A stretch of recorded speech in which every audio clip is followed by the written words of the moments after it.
क्या आप जानते हैं कि जिस वक्त आप ये वीडियो देख रहे हैं आपके बिल्कुल बराबर में एक और दुनिया मौजूद हो सकती है जिसे आप देख नहीं सकते।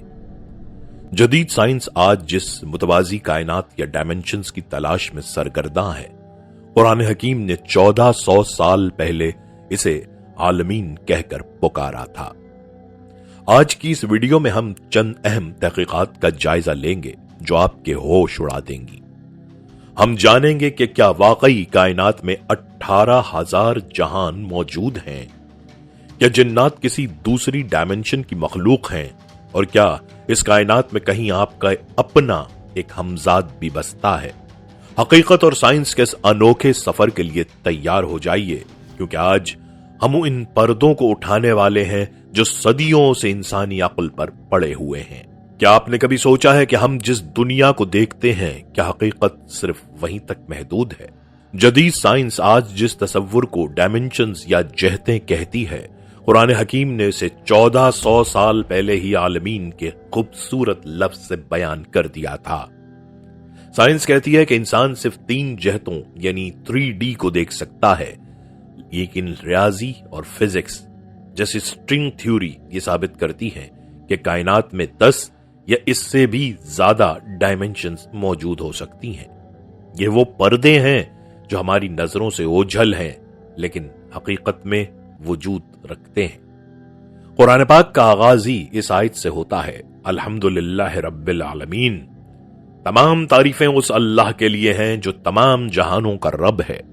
यहां आलमीन का लफ्ज इस बात की खुली गवाही है कि सिर्फ ये मादी दुनिया ही नहीं बल्कि अल्लाह की बादशाहत में अनगिनत जहां मौजूद हैं, जिसे साइंस डायमेंशन कहकर अब समझने की कोशिश कर रही है। इस्लाम ने इसे आलम अरवाह, आलम बरज़ख और आलम मलाइका जैसे नामों से पहले ही वाज़ेह कर दिया था।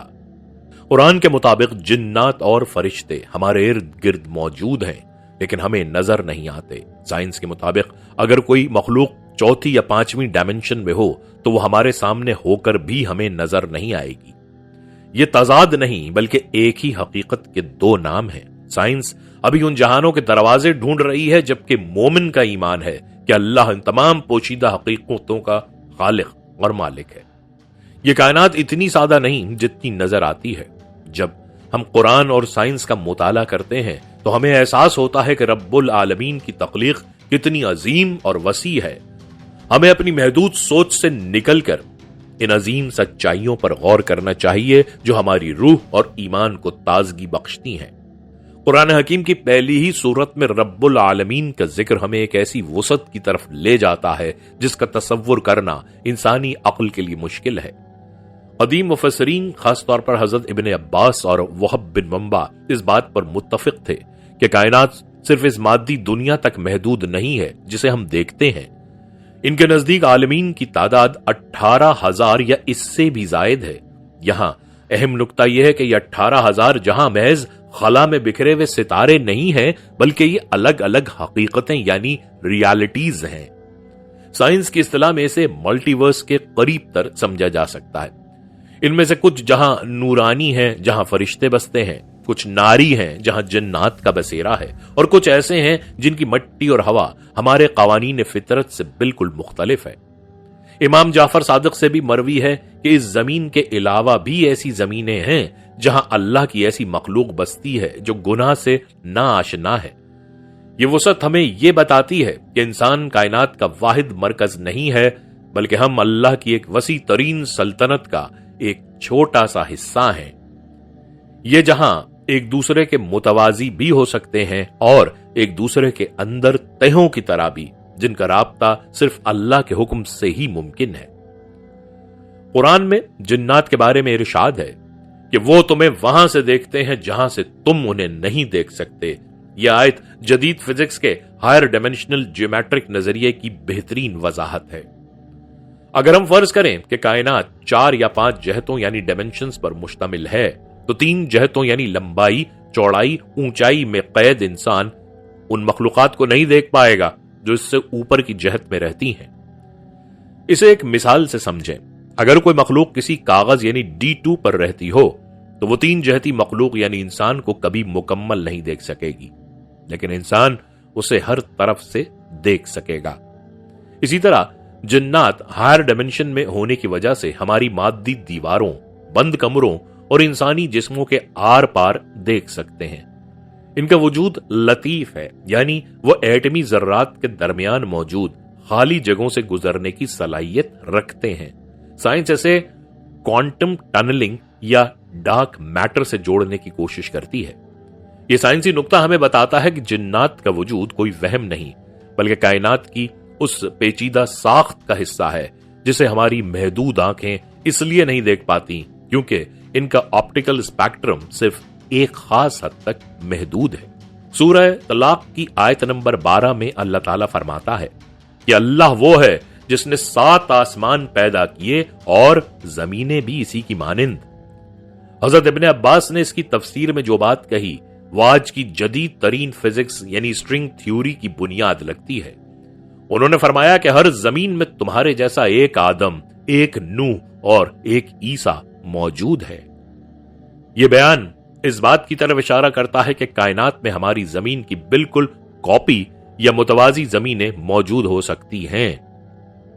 साइंसदान इसे पैरेलल यूनिवर्स कहते हैं। इस नजरिए के मुताबिक कायनात के मुख्तलिफ हिस्सों में या मुख्तलिफ डायमेंशंस में हमारी जिंदगी के दूसरे वर्जन भी चल रहे हो सकते हैं। यह अल्लाह की कुदरत का मजहर है कि उसने सिर्फ एक ही बायोलॉजिकल सिस्टम नहीं बनाया, बल्कि कायनात की वसतों में ऐसे कई निजाम कायम कर रखे हैं। ये मुतवाजी जमीनें हमसे इतनी दूर हो सकती हैं जहां तक रोशनी की रसाई भी मुमकिन नहीं, या फिर ये हमारे बिल्कुल करीब किसी दूसरी जहत में वाक़ हो सकती हैं। कुरान का यह इशारा कि जमीनें भी आसमानों की तरह साथ हैं हमें दावत फिक्र देता है कि कायनात की हकीकत उससे कहीं ज्यादा गहरी है जो हमें खुर्दबीनों या दूरबीनों से नजर आती है।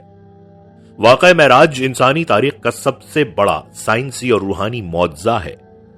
नबी करीम सल्लल्लाहु अलैहि वसल्लम का पलक झपकने में मस्जिद हराम से मस्जिद अक्सा और वहां से 7 आसमानों की सैर करके वापस आना टाइम डायलेशन और वार्प ड्राइव जैसे साइंसी तसव्वुरात की अमली शक्ल है।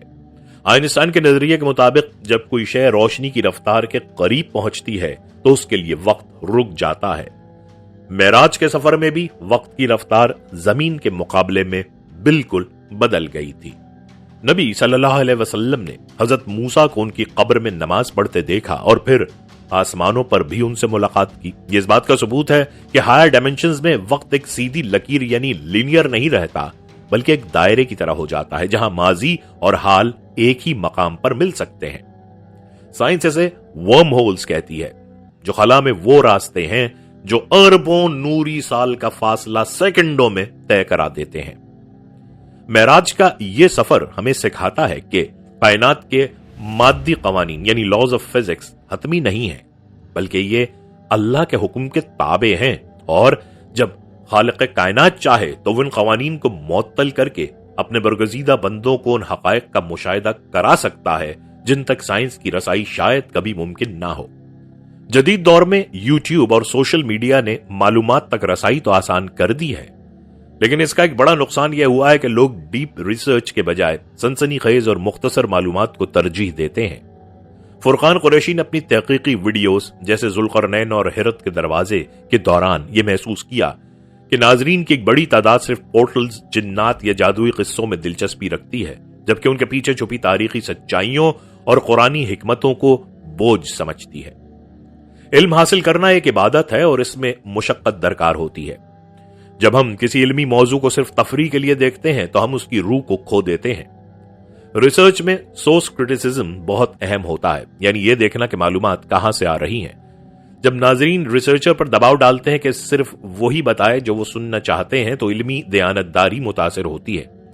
हमें समझना होगा कि कायनात के असरार को समझने के लिए हमें अपने अंदर तजस्सुस और सब्र पैदा करना होगा।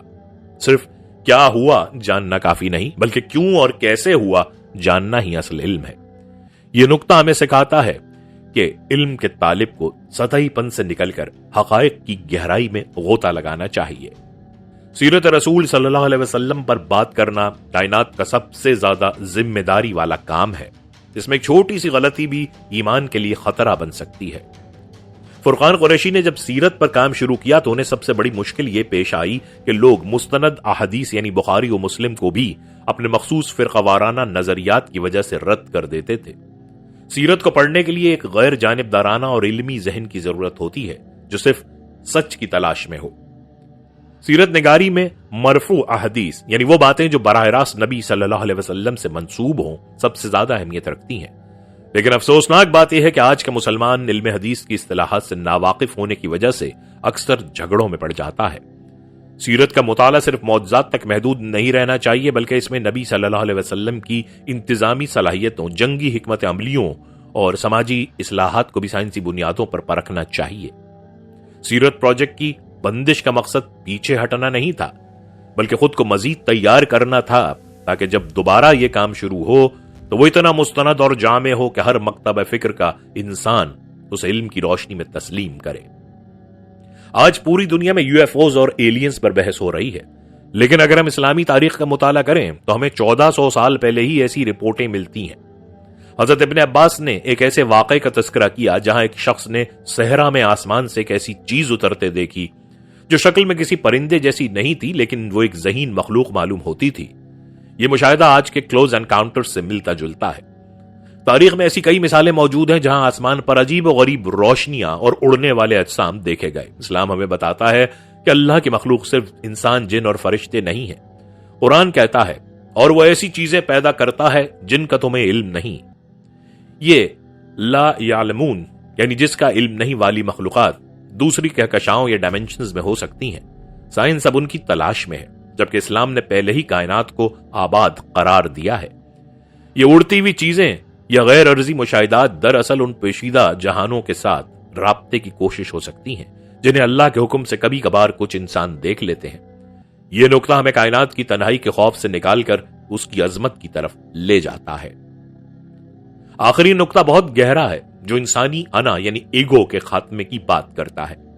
مغلیہ دور کی شاعرہ مخوی نے یہ فلسفہ دیا کہ کام ایسا ہونا چاہیے جو اپنی پہچان آپ ہو۔ جب ایک ریسرچر یا عالم اپنی شخصیت کو سامنے لانے کے بجائے اپنے کام کو سامنے لاتا ہے تو اس کے کام میں برکت اور خلوص آ جاتا ہے۔ مخفی کا مطلب ہے وہ جو چھپا ہوا ہو، جس کی نمائش نہ ہو۔ یوٹیوب کے دور میں جہاں ہر کوئی شہرت اور سبسکرائبرز کے پیچھے بھاگ رہا ہے، وہاں اپنے کام کو شخصیت سے دور رکھنا ایک بہت بڑا چیلنج ہے۔ جب کام شخصیت سے بلند ہو جاتا ہے تو وہ صدیوں تک زندہ رہتا ہے۔ انسان مر جاتا ہے، اس کی تصویریں دھندلا جاتی ہیں، لیکن اس کا چھوڑا ہوا علم اور تحقیق آنے والی نسلوں کے لیے مشعل راہ بنتی ہیں۔ یہ عاجزی ہی علم کا اصل حاصل ہے، جہاں انسان کو احساس ہوتا ہے کہ وہ کتنا ہی جان لے، وہ رب العالمین کی وسعتوں کے سامنے ہمیشہ ایک ادنا طالب علم ہی رہے گا۔ دوستو، کائنات کی وسعتیں ہمیں پکار کر کہہ رہی ہیں کہ رب العالمین کی تخلیق ہماری سوچ سے کہیں زیادہ عظیم ہے۔ علم کا یہ سفر کبھی ختم نہیں ہوتا، بلکہ ہر نئی تحقیق ہمیں اپنے خالق کے اور قریب لے جاتی ہے۔ اگر آپ کو کائنات کے ان چھپے ہوئے اسرار، قرآنی حقائق اور سائنسی ریسرچ میں دلچسپی ہے تو اس ویڈیو کو لائک ضرور کریں اور کمنٹ میں ہمیں بتائیں کہ آپ کو ان 10 نکات میں سے سب سے زیادہ حیرت انگیز کون سا لگا۔ ایسی ہی مزید دستاویزی اور تحقیقی ویڈیوز کے لیے ہمارے چینل کو سبسکرائب کریں اور بیل آئیکن کو دبانا نہ بھولیں تاکہ علم کا یہ سلسلہ آپ تک پہنچتا رہے۔ اگلی ویڈیو تک کے لیے اپنے میزبان کو اجازت دیجیے۔ اللہ حافظ۔